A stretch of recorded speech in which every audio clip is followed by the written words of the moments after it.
Thank you so much for joining me. I've taken a little hiatus, and now I am returning full blast. In a short while, I will be painting what's called Jitters. And Jitters is a picture that I had not taken, but someone else had taken many years ago. And so the picture is, as you know, art is my second love. And in the piece of Jitters, there's a young man who's entering a church. And he has jitters about going into holy matrimony as he is being ready to get married. The first thing you want to do in creating art is make sure that you have a good color wheel. And I'm looking for my color wheel, and it is somewhere around here. The color wheel is the number one tool. You have to try Monday.com. Monday.com is the number one tool that I use in all my artwork, because it is a thing that that will help you get your artwork to that place where it needs to be. So do buy a color chart or a color wheel. If you don't have one, please do buy one. And then also remember, you should brainstorm everything. Brainstorm, get all those ideas down on a piece of paper, because that's really what you want to do, is create a nice list, a nice shelf to pull off what you need at that time.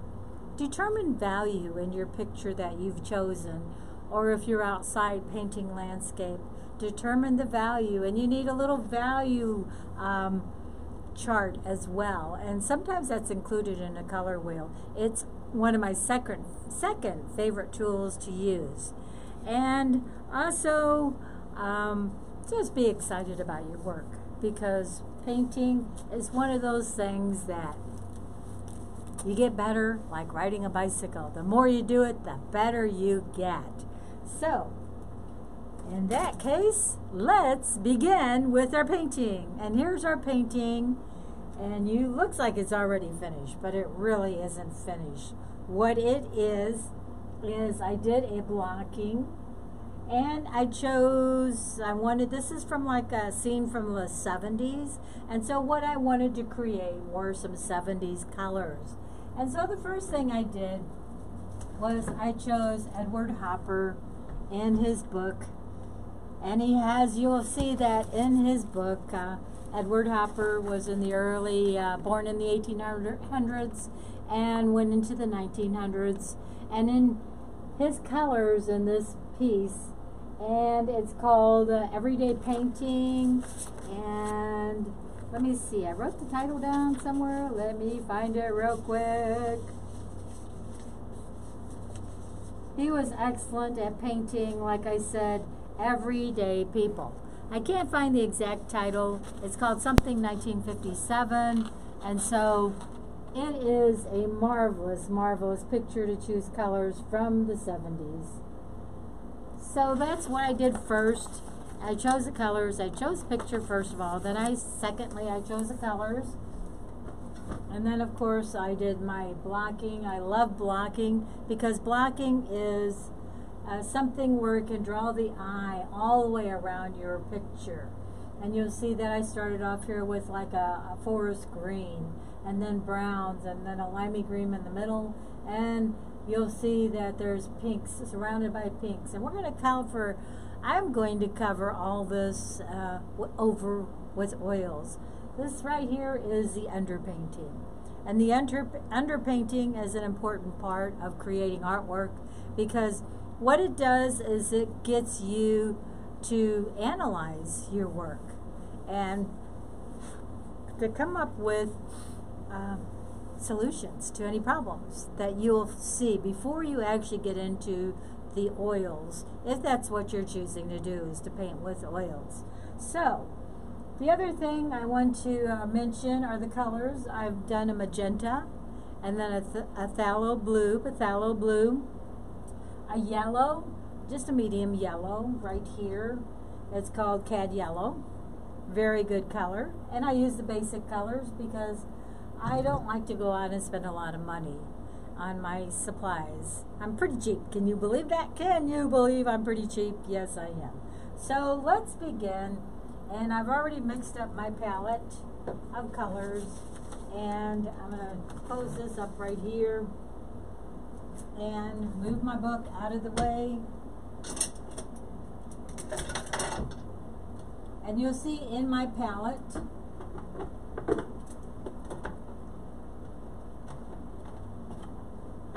that I have very, very similar colors. They might be a little bit differently, like almost a purplish color.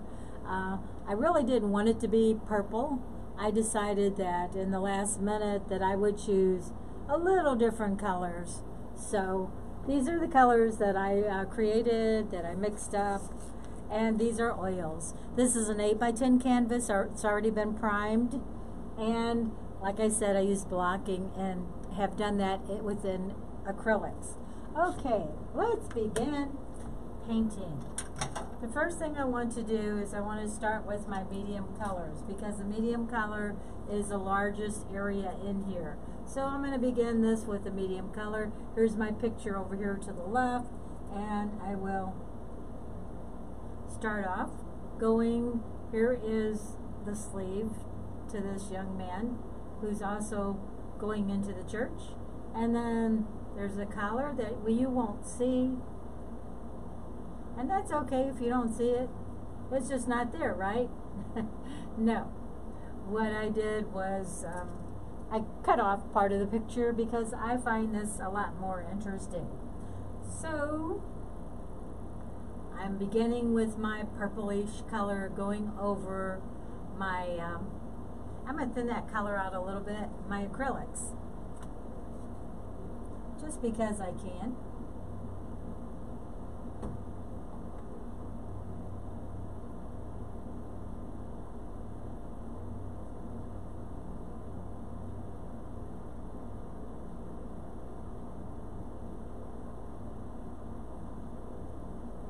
And then this color, there's a little darker area in there, and I'll get to that when I start doing my shadows. But right now I'm going to focus on this turquoise jacket, popular in the 70s, of course. And then jiggle my brush. That's just one of my styles. I'm not going to be covering my blocking today. I'm going to have that completed when I'm in my studio sitting down, because it's so much easier to do that. Alright, I'm going to add a little bit of turpentine just to thin the color out a little bit more. I'm just going to spray some. I have it in a little bottle, and I'm going to spray some along the side.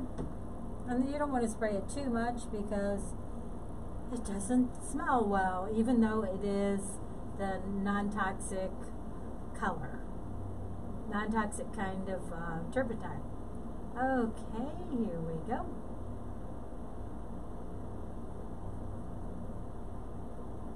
Then that color comes all the way down here, and then it wraps around, and you just take your brush, and you can let some of that underpainting show through, because that gives it some interesting pieces down here where, you know, there's all kinds of crazy things going on.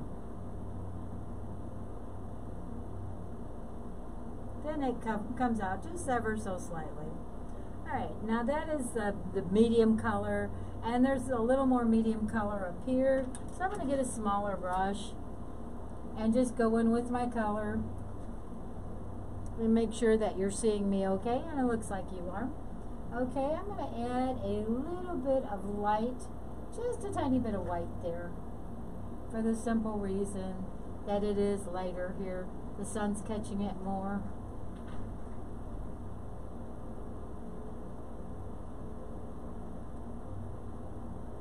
And it's also going to separate right in here, the sleeves. So I want that separation to happen.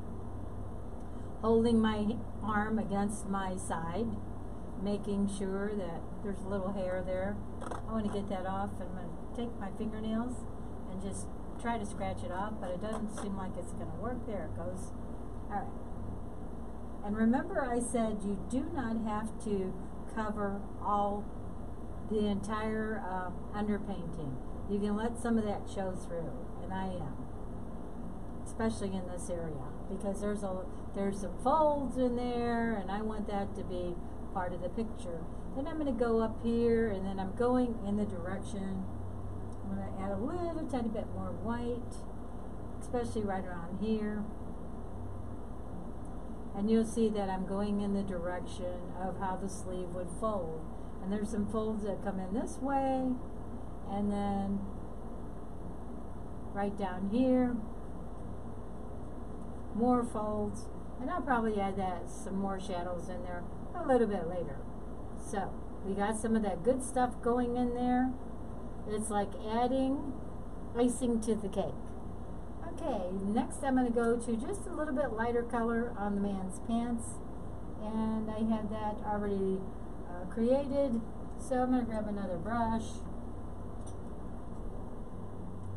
go with the lighter shade, making sure that my colors are matching up, and they kind of are, which means that I'm just a little bit too light. So what I did was I went in and I grabbed some white, and I'm going to add some of that. There's like lighter color in here, almost forms like a flag is what I see. And then down here, I'm going to bring those legs in like that. And this is the shadow here that's underneath his leg. I know it doesn't look like a shadow, and that's okay. Then there's a little bit of white coming down here, this lighter color, and it's right about here. And it opens up, the jacket opens up right there, and then I can just blend that in there into his pants.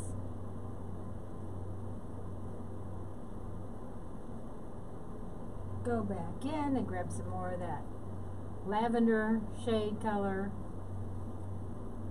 and then there's a lot of light in here.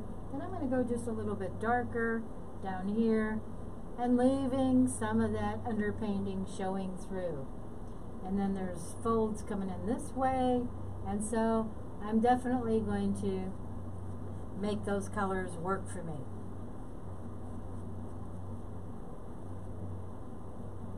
There's some folds, and I'll get that a little bit later. And there's some bumps, of course, going in here. Remember, when you're painting, go all different directions with your paintbrush. Don't just go one way, because then it looks too much like that's exactly what you're doing, going one way.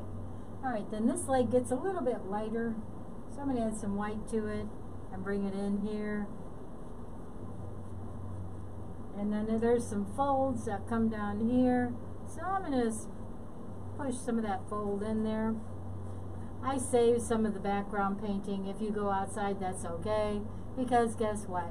Who cares?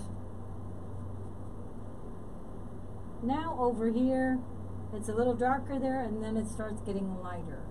So I'm going to add a little bit of this lighter lavender color. And there's like a line that goes down here, and it comes right here, and then it goes all the way over to here. And it's pretty straight. It's got a shadow on one part of the side. And then, of course, this is a gallery style painting, which means that I go wrap my painting around. But it's too hard to do right now with that painting because it's in my easel pretty tight.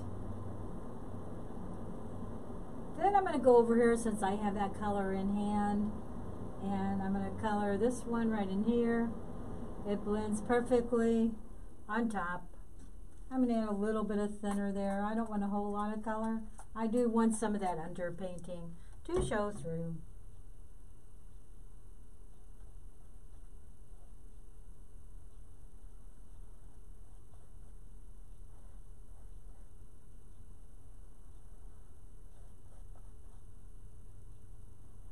This isn't a very good brush. The simple reason it's splayed at the end. You can see that it goes all different directions. So you just got to be careful. I have to be careful with this that I don't get too close to anything, because it will not work. So I'm going to grab another brush that has a little bit better shape. I just love cleaning brushes. Of course not. If you've been following my show, I've had over 50 shows, 50 teaching demos, and that's pretty many for me. You'll see that I'm always cleaning brushes, always. Alright, I went in the red a little bit, that's okay. That's not perfect. I got my arm down against my side, of course, to give myself some balance. And then it's going to get just a little bit darker there. So I'm just going to add a little tiny bit of black over to this side. I want it really thin paint.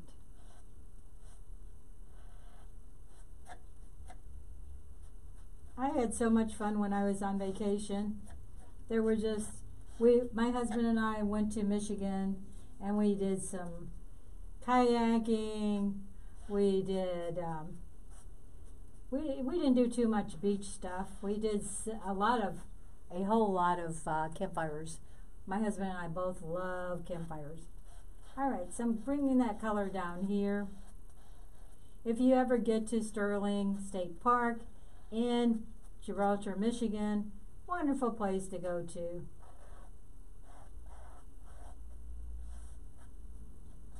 Alright, I'm going to add just a little tiny more black, and I'm going to go in here along this side here. Whoops, I got the wrong color. Ah, I got too much black. Oh well, you can't see that. It's a good thing. That's alright. I'll correct that a little bit later. But while I have this color on here, I'm going to reach over and grab a little container of turpentine, because I really want the shadows to be fairly liquidy. So what I'm going to do is, I didn't check to see if there's any turpentine in here. Hopefully there is. And of course there isn't. So guess what? I have it right here. So I'm going to pour more in there. I'll just use this container here.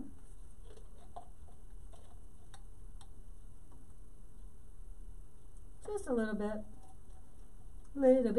Just a little bit. Okie doke. Good job. I love talking to myself. I think I'm a pretty good conversationalist. Okay, now I got the paint really thin in here.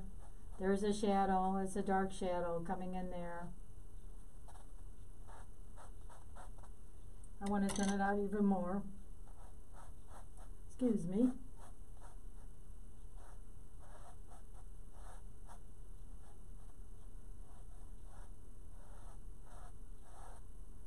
Alright. This butt isn't quite that bumpy, so I'm not going to add those bumps in there. Well, I'm going to look around and see, is there any other place I can add that color? There's sort of this color in here, that little bit of gray. So I'm going to add that since I have it on my brush.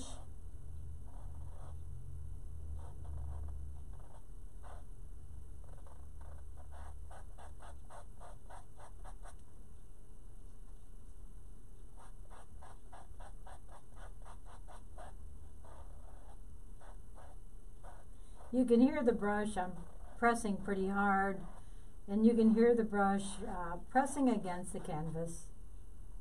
A good thing, you know it's working. I added a little bit brighter color down here because there's more sunshine, and well, actually there's more sunshine in this area, so I can bring some more of that color over here. And it comes like at an angle.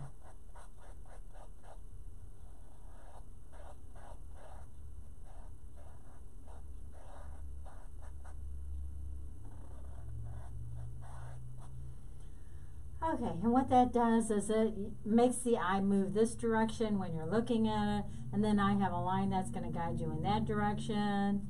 I'm not going to do too much of this because I don't want to lose that color. Okay, so now I want to go up here since I have lighter color on my brush, and I do need a different brush again, one that's got a longer point. This is called a liner brush.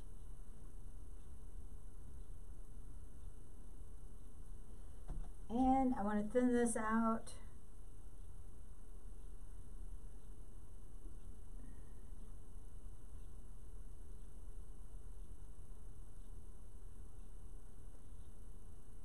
Got a big old thumb hanging in there. I always say the hand looks like chicken bone.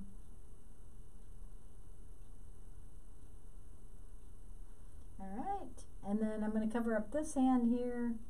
It's got about the same color, actually, this color, this hand does.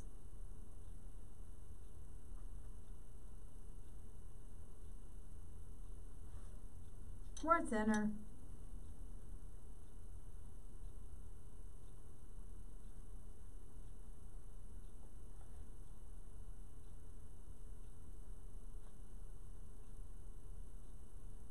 And then his fingers wrap around this door handle. And the fingers always look like sausages to me. I'm going to just kind of bring that line in right in here. I bring it in to join it up to make sure it looks like part of the hand, and it does. Bring it again because I'm going to go over this with white. Then that color is kind of this color up here. These are bricks. Actually, it's not that color. It is a little bit darker. Okay, let me get a little oil. Oops, I didn't need that much. I got my lid on the floor, and that's okay. I'm going to reach down and grab it because you know what's going to happen. I will tip that over and lose all my good oil, and I don't want that to happen. This is hard to do with one hand, so I'm going to move it closer, and there we go. Good job. All right, the hand.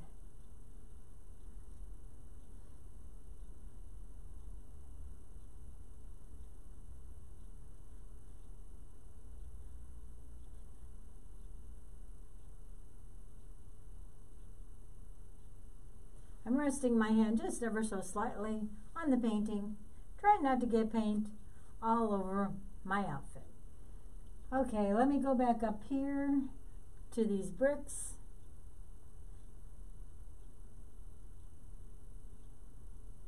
That are very light in the picture. And they kind of bleed out. All right, where did my oil go? There it is.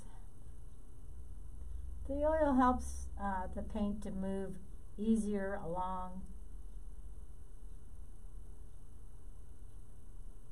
the canvas because the canvas is really dry. And since I have lots and lots and lots of good acrylics on the background, you know, it's easier to move the paint around. And so I'm going to go over here, and there's some green. There's a green stripe in here. I was going to put bricks in there, but I've changed my mind for the simple reason that I love that limey green. So I'm going to leave it and not put bricks on that side. And that's okay because it balances out. Here's limey green and there's limey green. All right, the next thing I want to do is, I already got paint on my shirt, normal thing. Okay, then I want to go into the darkest color. Set some of these brushes down. I have too many here. And move it, few things over. Looks like that leaked a little. That's okay. Can't control that stuff. All right, now I'm going to take the big old brush, the angler brush, and then come over here. And of course, this is the man's jacket, and it's got a really funny feel to it. And what I mean is it twists and turns. And then that hand and the jacket comes down here, and there's a pull right in here. So I'm going to paint that direction at the pull. And then that's going to come right into here and blend in with this pretty lavender color. And I might even bring some of that color out. Then I'm going to wiggle my brush like I like doing to get those uneven movements so everything doesn't look so